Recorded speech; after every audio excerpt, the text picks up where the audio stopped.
unquote.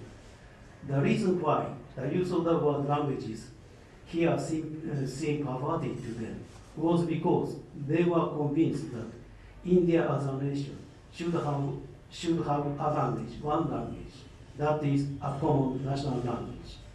In their own words, the patriots, quote, should join in supplying for India a much needed world. They should give her a language, unquote. In this perspective, language is seen as a vehicle for bringing about the unification of India. Conversely, dialects, which cause division among the people, are seen as something that should be downplayed. That is most probably why they did not touch upon the program of dialect when describing the our nation. Turning to the question of religion, Harish Chandra and the Hindu Patriot Circle, as Hindus, no doubt attached priority to their own beliefs, as shown by their penchant for quoting an episode from the Ramayana when they discussed Indian politics. They also use such phrases as the Hindu nation and the Hindu civilization. However, this does not mean that they saw India's two major religions of Hinduism and Islam in a confrontational relationship. Far from it, they were of the opinion that Indian Muslims were the nation which had become most fully assimilated in thought, habits, and feelings with the Hindus among any other nations. One may be tempted to remark parenthetically that the converse may have also been true.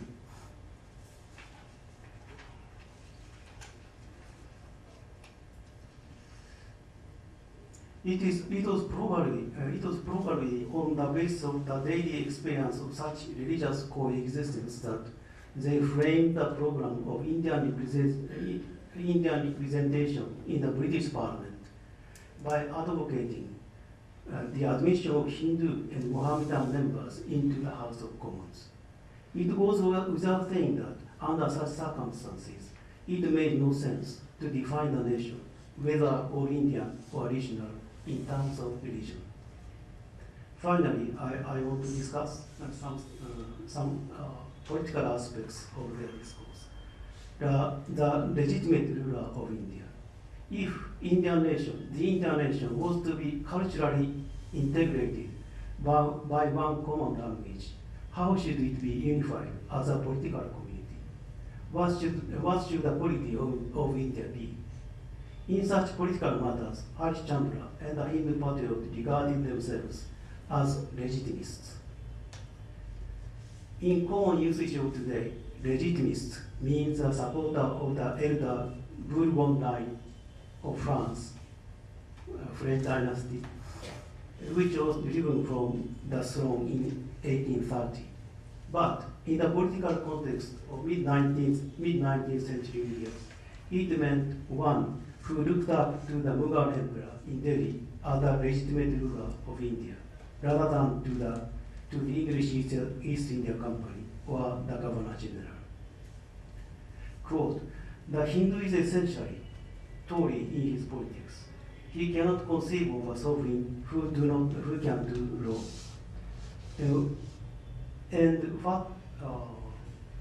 And his affections are not pre-engaged.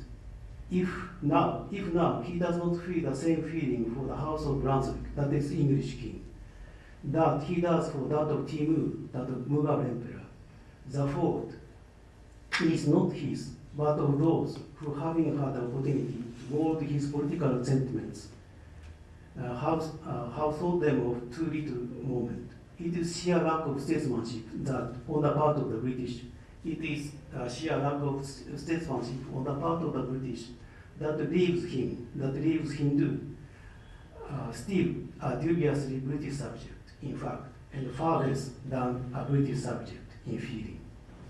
Nothing has been done to impress him, to impress the Hindu, with the change which British conquest has effected in his status in the world. He has been left to admire the glory of Delhi and to adore its king, unquote. At the same time, based on the authority of a German historian, P.G. Niebuhr. Okay, thank you. P.G. Niebuhr, they questioned the legitimacy of the East India Company, East India Company's rule in India, stating, quote, "It is impossible for Asiatics and the people of Hindustan especially to realize the idea of merchant loyalty, like that of the English East India Company," unquote. This was because, quote, "to the people of India, the company did not represent the appearance of a representative of British power exclusively. It was in fact a successful rural satrapy, and in that light was universally viewed in India," unquote. It is noteworthy that they claim that Hindus' affections are not fully engaged, implying that they are not the kind of people who would pledge blind loyalty, while they firmly refused to acknowledge the legitimacy of the East India Company as a ruler of India on the grounds, first, that the company was a vassal of the Mughal emperor, and second, it was no more than a merchant. They were Hindus, but their religious beliefs did not prevent them from celebrating the great Mughal as the legitimate ruler of India. The effete House of Delhi, which embodied personal sovereignty of the glorious past, still commanded loyalty across religious boundaries in the mid-19th century. Moreover, they maintained that such feeling had been universally shared by the people of India for a century, namely since the era of Plassey, irrespective of the changing fortunes of the Great Mughal. In the eyes of these legitimists, mutiny had developed into rebellion as soon as the Sipahis of Meerut reached Delhi to raise up the Great Mughal as their leader.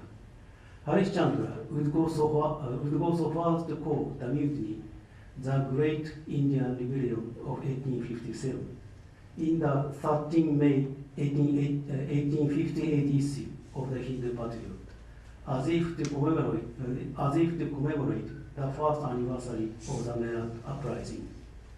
At the same time, this Asiatic feeling would soon be exploited by the British, who would charge the Great Mughal with rebellion, treason, and murder, deport him to Burma, and declare Queen Victoria Empress of India. But the most important element, that feeling about, passionate feeling about the Mughal rule, such feeling would survive, taking the form of a plea for federalism, which would repeatedly come to the surface in the history of modern India. For example, when the Hindu Patriot Circle discussed the form government should assume under direct rule, they argued that it should be designed on the model of the Mughal federal system. Quote, "The change will be in accordance with the traditions of the empire. It will be in fact a return to the form of federal feudalism by which the great Mughal empire was governed, elevated by the spirit of British civilization. During the height of Mughal Indian grandeur, the subordinate principalities, though acknowledging most fully the sovereignty of the Mughal throne, discharged their functions of government in perfect independence of the sovereign power. The fact is still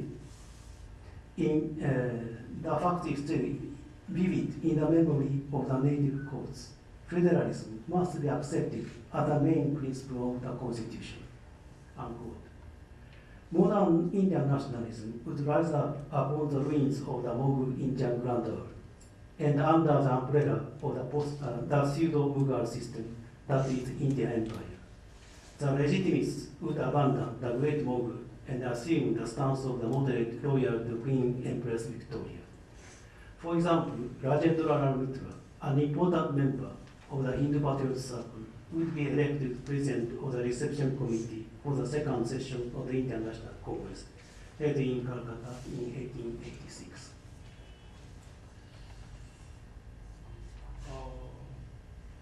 I'd like 7 to 8 minutes. 7 to 8 minutes. Okay. Then I have 7 to 8 minutes. I would like to make attempt to compare the Hindu patriot and Sipahi's idea about India. Let me raise a question as to what extent the idea of India, conceptualized by a group of educated classes in the colonial metropolis, differed from the notion of the Hindu and Musalmans of Hindustan entertained by the rebels in Upper India, almost simultaneously, around 1860. First of all, both of the educated classes and the rebels were legitimists who acknowledged the sovereignty of the Mughal Emperor. Second, most of these legitimist groups took it for granted that since Hindus and Muslims had coexisted in the past, they would continue to do so, even if there were a great number of social divisions. Thirdly, if, as Rajat Kantarai pointed out, the rebels conceived of the nascent Indonesian as a confederated body of the faithful, Harishchandra and the Hindu Patriot Circle also had a vision of a federal India. But at the same time, Harishchandra and his group not only lacked the religious devotion of the rebels, but also were unable to generate the Republican ideas. They were Tories. They were unable to generate the Republican ideas, which Rai says were sprouting up here and there at the local level, as well as among the Sipahis. I'd like to conclude this short presentation by addressing the question raised by Professor Shobhoshachi Bhattacharya in the inaugural session as to whether or not the unity of India was created by British colonial rule. There is no doubt that such concept as a nation or the national language were borrowed from the West. There is no doubt about that.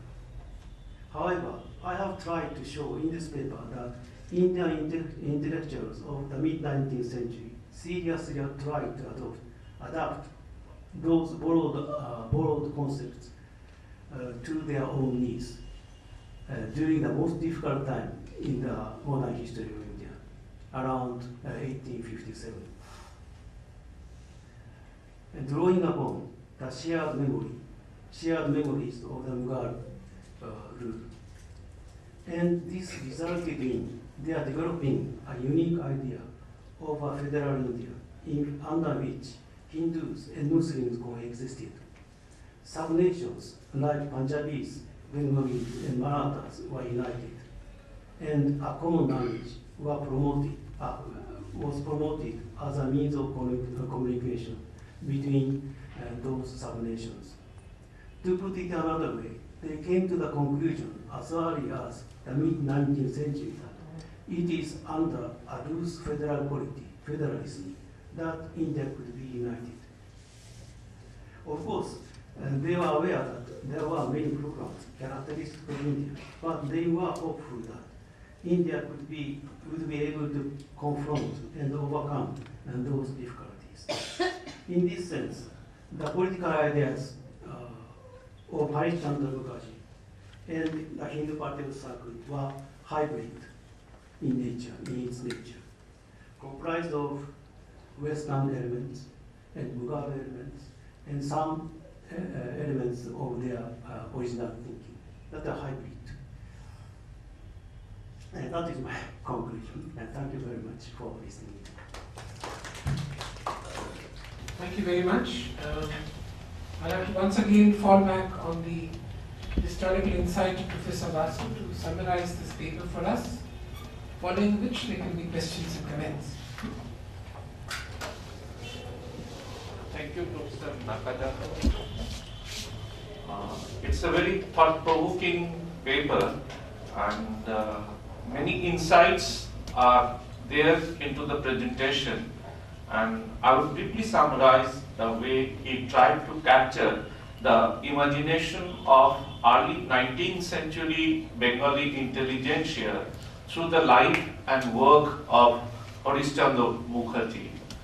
What is more important to see in this presentation is how, as he has rightly mentioned, that in the inaugural session of this presentation, it was referred by Professor Bhattacharya, how the notion of nation existed before formally we call it the nationalist movement from the mid-19th century, and there are a lot of historical works now tracing the roots of the nation before this political nation of the nationalist movement started formally from the mid-19th century. So he started with the notion of nation and civilization through the writings and works of Harishchandra Mukherjee, followed by the next question that he tried to find out from his works in the relation between language and religion. And most interesting is that there were different groups who are representing different views as a result of the developments which are taking place with the coming of the Western ideas. He mentioned to that the idea of religion as reflected in the writings of Harishchandra Mukherjee, and particularly his ideas towards the Muslims as well as the Christianity. And the other important issue he highlighted is the legitimation of the rule, legitimation of the ruler of India, and finally he concluded with the hybrid, if I have rightly understood that, hybrid nature of his thinking in the short span of his life, which is from 1824 to 1861. Now, from this presentation, 2-3 questions which come to my mind.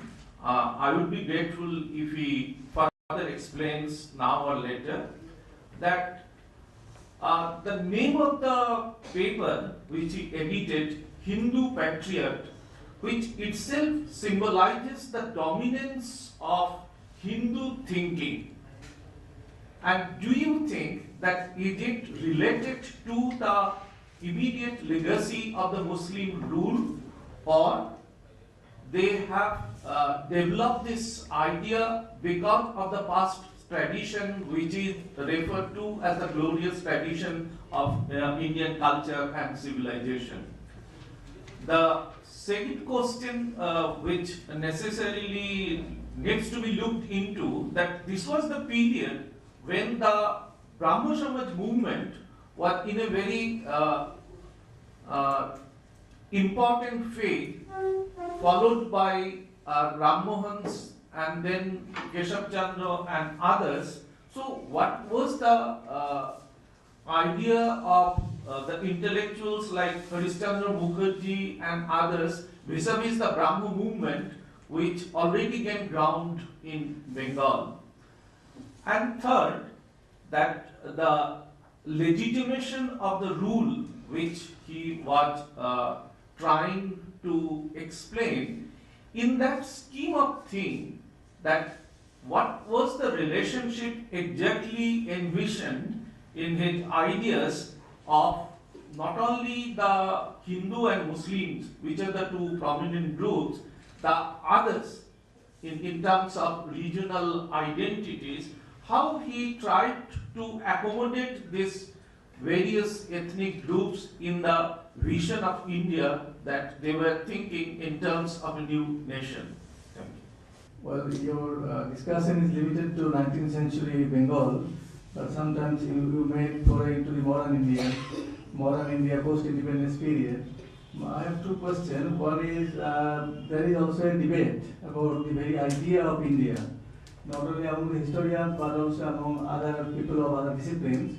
And I have in mind two major texts. One is Idea of India by Sunil Khilnani, This is one book which deals with this whole thing.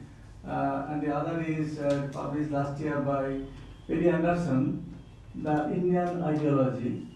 Now these two books actually are contrary to each other. In the first book, there is a more positive assessment about the multicultural, multinational, multi-ethnic sense of India, with particular reference to the positive contribution of Jawaharlal Nehru. And the other book, by Perry Anderson, he actually deconstructs the whole thing, questioning every conceptualization along that line as ideologically apologetic. So my question is whether you are aware of this text. And the second question is, how do you project this 19th century discourse to modern India's discourse on nationhood? Thank you. Any other question or comment before we request Professor Nakazato to respond? No more? I'd like to take up the easiest question first. As to Professor Bhattacharya's question about two important groups of the ideology, I'm sorry to say that I have not read it, so I would like to get a copy of it and study it in Japan. And next, regarding the name of the newspaper, Hindu Patriot, there is an anecdote. There was an anecdote among the Hindu intellectuals in those days that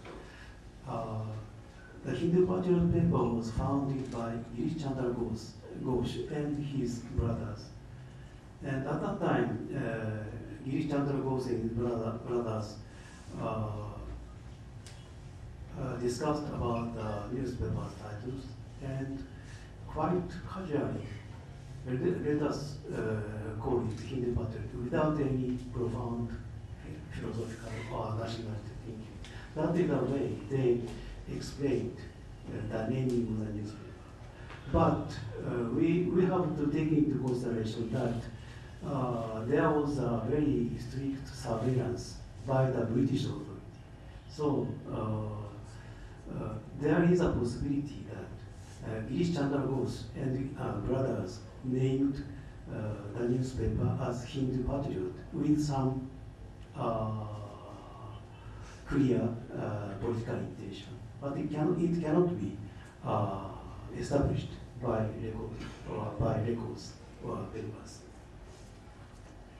And Harishchandra Mukherjee himself bought that newspaper from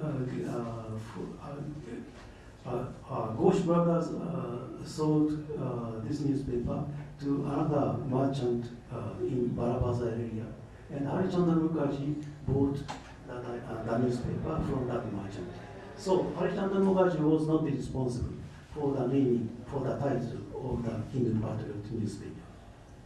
And as to the Brahmo Samaj movement, Harishchandra Mukherjee was not a Brahmo, but he was very close to the Brahmo group residing in the Bhobanipur area.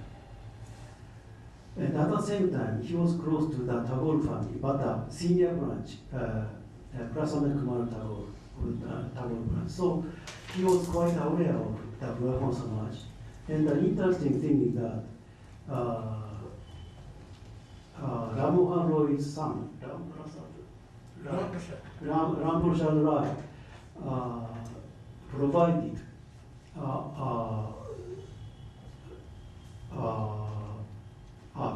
Harishchandra Mukherjee was seriously ill in 1861. At that time, Ram Prasad Mukherjee invited Harishchandra Mukherjee to his residence on Amara Street, take a rest. So Harishchandra Mukherjee's final days were spent at Ram Prasad Rai's residence. So he was very close to Brahmo Samaj and was aware of Brahmo Samaj doctrines, but he was not Brahmo. And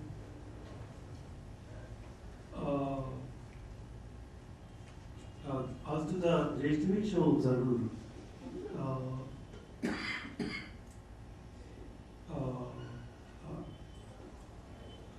in the major events during the 1850s included Santa Rebellion. That is quite marginal people. But Hindu patriot spent very few space to report the Santa Rebellion. So it is quite clear that they did not spend much attention to the marginal peoples, such as tribals and minor religious communities. They did not come up to their consciousness or their political thinking as yet. Maybe, but it must be emphasized that the Hindu patriot Harichandra Mukherjee, the first Indian intellectuals who openly supported the causes of the peasant uprising, peasant movements. But what shall I say?